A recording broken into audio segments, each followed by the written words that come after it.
So hello everyone, কেমন আছো সবাই তোমরা? আশা করি অনেক ভালো আছো, আর আমিও অনেক অনেক ভালো আছি।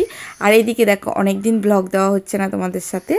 আর এটা হচ্ছে আমাদের এখানে কালী পুজো, রক্ষা কালী পুজো হয়েছিল, তারই ব্লগ কিছুদিন আগেই হয়েছিল। আমি ব্লগটা দিতে অনেকটা দেরি করে ফেলছি। এদিকে স্ক্রিনে দেখতে পাচ্ছ সবাই মা আসছে, তারই স্ক্রিনে দেখাচ্ছে ভিডিওটা।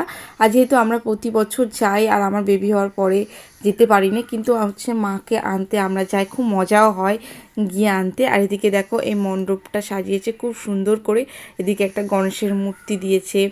আর এদিকে ঠাকুর এখনও আসেনি, মা এখনও আসছে, সবাই আনতে গিয়েছিল, কিন্তু প্যান্ডেলটা অনেক সুন্দর করে সাজিয়েছিল।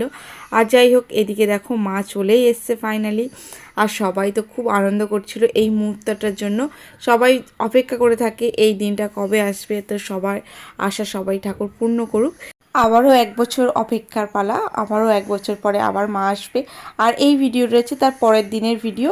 সেদিনকে অনেক রাত হয়ে গেছিলো বলে বাড়িতে চলে গেছিলাম, আর এত ভিড়ের মধ্যে আর অনেকটা রাতও হয়ে গেছিলো। আর আমার ছেলেটা খুব কান্নাকাটিও করছিল, তার জন্য ওকে নিয়ে বাড়ি চলে গিয়েছিলাম। আর এই ভিডিওটা হচ্ছে তার পরের দিনের প্রোগ্রামটা কিন্তু খুব সুন্দর চলছিল। আর আমরা গিয়েছিলাম একটু রাত করেই গিয়েছিলাম, 9টার দিকে গিয়েছিলাম। গিয়ে ছেলেকে নিয়ে অনেক মজা করছিলাম। আর আমার ছেলে শুধু নাচ করছিল, ওদেরকে দেখে দেখে ওর যেখানেই গান বাজবে ও সেখানেই নাচ করা পায়। যাই হোক, এদিকে মাঠে অনেক আরও ছোটো ছোটো বাচ্চা ছিল, তাদের সাথেও নাচ করছিল, মজা করছিল, খুব মজা হচ্ছিল। আর যারা প্রোগ্রামে নাচ করছিল তাদেরকে সত্যি অসাধারণ লাগছিল, আর খুব সুন্দর নাচ করছিলাম। আর এদিকে যে পুচকে মেয়ে, সে তো খুব সুন্দর নাচ করছিল আস্তে আস্তে। আর আমার ছেলে একটু লজ্জা পাচ্ছিল ওকে দেখে, নাচবো না। যাই হোক, একটু লাজুক টাইপের। টাটা বন্ধুরা, সবাই ভালো থেকো, সুস্থ থেকো। আর দেখা হচ্ছে আবার নেক্সট ব্লগে। আমার ব্লগ দিতে অনেকটা দেরি হচ্ছে, যেহেতু আমি একটা কাজের মধ্যে আছি। টাটা, সবাই ভালো থেকো।